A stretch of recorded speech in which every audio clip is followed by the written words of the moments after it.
Hi అండి, welcome back to our channel family and kitchen room stories. మన kitchen room స్టోరీస్లో tasty cup కేక్స్ని ready చేద్దాం. ఇంట్లో ఉండే వాటితోనే చాలా సింపుల్గా చేసుకోవచ్చు. కొన్ని బేకింగ్ ఐటమ్స్ మనం తెచ్చి పెట్టుకుంటే చాలా సింపుల్గా చేసుకోవచ్చు. ఎప్పుడైనా కేక్ తినాలన్నా, పిల్లలకి కొంచెం హైజీన్గా పెట్టాలి అనుకున్నా చాలా చాలా ఈజీగా చేసుకోవచ్చు. మరి నేను ఈరోజు మీతో మంచి కప్ కేక్స్ని షేర్ చేయబోతున్నాను. ముందుగా కప్ కేక్స్కి నేను ఈరోజు మైదాతో చేస్తున్నాను. మీకు వద్దు అనుకుంటే గోధుమ పిండితో కూడా చేసుకోవచ్చు. ఇప్పుడు మైదా పిండిని జల్లించుకున్నాం కదా, హాఫ్ కప్ కోకో పౌడర్ని కూడా జల్లించుకోవాలి. అలాగే బేకింగ్ పౌడర్ ఒక half table spoon, baking soda ఒక హాఫ్ టేబుల్ స్పూన్, అలాగే పైనాపిల్ ఫ్లేవర్ ఎసెన్స్ వేసుకుంటున్నాను. మీకు పైనాపిల్ దొరకలేదంటే వెనిలా కూడా వేసుకోవచ్చు. జస్ట్ మనకి ఫ్లేవర్ అనేది చేంజ్ అవుతుంది. ఇప్పుడు పైనాపిల్ ఎసెన్స్ వేసినప్పుడు పైనాపిల్ ఫ్లేవర్ తెలుస్తుంది, బాగుంటుంది. పైనాపిల్ కేక్ తిన్నప్పుడు ఫీలింగ్ ఎలా ఉంటుందో అలా. ఇప్పుడు ఈ డ్రై ఇంగ్రీడియంట్స్ అన్నీ మనం మిక్స్ చేసుకున్నాం కదా, అన్నీ ఇలా ఒకసారి కలిపేసుకొని ఇప్పుడు మనం ఇందులోకి ఒక కప్పు వరకు పెరుగు వేసుకోవాలి. 2 టేబుల్ స్పూన్ల ఆయిల్ వేసుకోవాలి. అలాగే మంచి చాక్లెట్ ఫ్లేవర్ కోసం, ఒక కాఫీ ఫ్లేవర్ కోసం గోరువెచ్చని నీళ్ళల్లో ఒక కాఫీ పౌడర్ వేసుకొని మిక్స్ చేసేసుకొని ప్రిపేర్ చేసుకున్న బ్యాటర్లోకి వేసుకోవాలి. ఒకవేళ మీకు గట్టిగా అనిపించింది అనుకోండి, ఇంకొంచెం గోరువెచ్చని నీళ్ళు వేసుకుంటే సరిపోతుంది. అన్నిటిని ఇలా మిక్స్ చేసుకోవాలి. కట్ అండ్ ఫోల్డ్ మెథడ్లో మనము ఈ బ్యాటర్ని మిక్స్ చేసుకోవాలి.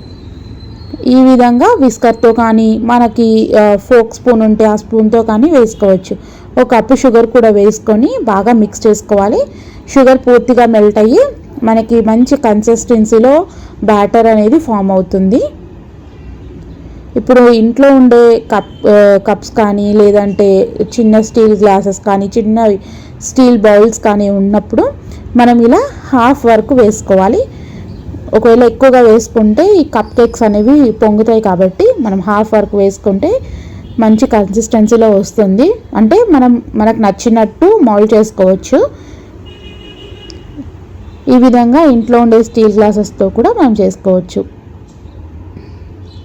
ఇలా ప్రిపేర్ చేసుకున్న కప్ కేక్స్ని మనం స్టీమ్ చేసుకోవాలి.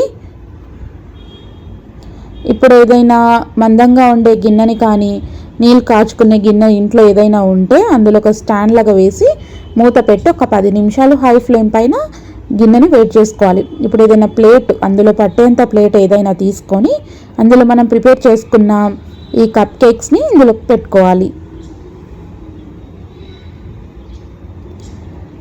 ఇలా కప్ కేక్స్ని పెట్టుకున్న తర్వాత గాలి వెళ్ళకుండా మనం మూత పెట్టుకోవాలి.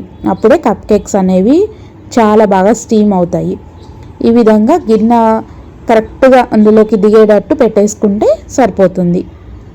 ఇప్పుడు 45 నిమిషాలు ఖచ్చితంగా లో ఫ్లేమ్ పైన స్టీమ్ చేసుకోవాలి. 45 నిమిషాల తర్వాత చూస్తే మనకి కప్ కేక్స్ మనం వేసిన దానికన్నా కొంచెం ఎక్కువగానే పొంగాయి.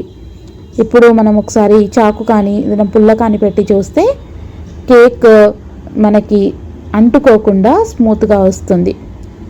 ఇప్పుడు ప్రిపేర్ చేసుకున్న కప్ కేక్స్ని బయటికి తీసుకొని ఇలా అయినా ఎంజాయ్ చేయొచ్చు.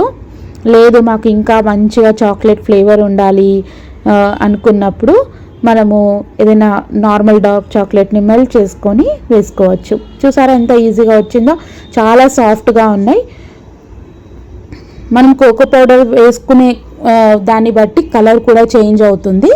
సో చాలా చాలా టేస్టీగా ఉన్నాయి. నెవర్ బిఫోర్ ఎవర్ ఆఫ్టర్ అన్నట్టు కప్ కేక్స్ ఇంత బాగా అవుతాయని నేను అసలు ఎక్స్పెక్ట్ చేయలేదు. చాలా ఈజీగానే ఈ గ్లాస్ నుంచి వచ్చేసాయి. చాలా సాఫ్ట్గా, మంచి టేస్ట్తో, పైనాపిల్ ఫ్లేవర్తో సూపర్గా ఉన్నాయి. చూసారా, స్పాంజ్ లాగా ఉంది. ఇప్పుడు నేను ఒక డార్క్ చాక్లెట్ని మెల్ట్ చేసుకుంటున్నాను. పిల్లలు ఎక్కువగా చాక్లెట్ని ఇష్టపడతారు కదా, ఈ విధంగా చాక్లెట్ని నేను మెల్ట్ చేసుకుంటాను. మన మార్కెట్లో డార్క్ చాక్లెట్స్ అవైలబుల్గా ఉంటాయి. ఈ విధంగా ప్రిపేర్ చేసుకున్న డార్క్ చాక్లెట్ని మనం ఒక బౌల్లోకి తీసుకోవాలి. ప్రిపేర్ చేసుకున్న కప్ కేక్స్ని ఇలా డార్క్ చాక్లెట్లోకి డిప్ చేసుకోవాలి. అంతే, చాలా సింపుల్గా చేసుకోవచ్చు. క్రేజీగా ఉండడానికి నేను మీకు మరొక ఐడియా చెప్తాను. పిల్లలు ఎక్కువగా బయటికి వెళ్ళి డార్క్ చాక్లెట్స్ అని, ఇప్పుడు వాఫెల్ లేస్ అని ఎక్కువగా చాక్లెట్ వేసుకొని తినడానికి ఇష్టపడుతూ ఉంటారు. అలాంటి వాళ్ళ కోసం మిల్క్ చాక్లెట్ని ఒక బౌల్లోకి వేసి వాళ్ళకి ఇలా మనం ప్రిపేర్ చేసిన కప్ కేక్ని కూడా ఇలా వేసేస్తే చాలా బాగా ఎంజాయ్ చేస్తారు. టేస్ట్ వైజ్ అయితే చెప్పాల్సిన అవసరమే లేదు. బయటికి వెళ్ళి మనము చాలా ఎక్కువగా ఖర్చు పెట్టి తింటూ ఉంటాం ఇలాంటివి. అలాగా అవి హైజీన్ ఉంటాయో లేవో మనకి తెలియదు. ఎప్పుడు ఆ పౌడర్స్ కానీ ఆ బేకింగ్ డేట్స్ ఉంటాయో లేవో మనకు తెలియదు. సో వీలైతే మీరు ఒకసారి ట్రై చేయండి, చాలా బాగా కుదిరాయి. తప్పకుండా ట్రై చేసి లైక్ చేయండి, షేర్ చేయండి, అలాగే మా ఛానల్ని సబ్స్క్రైబ్ చేయండి. Thank you.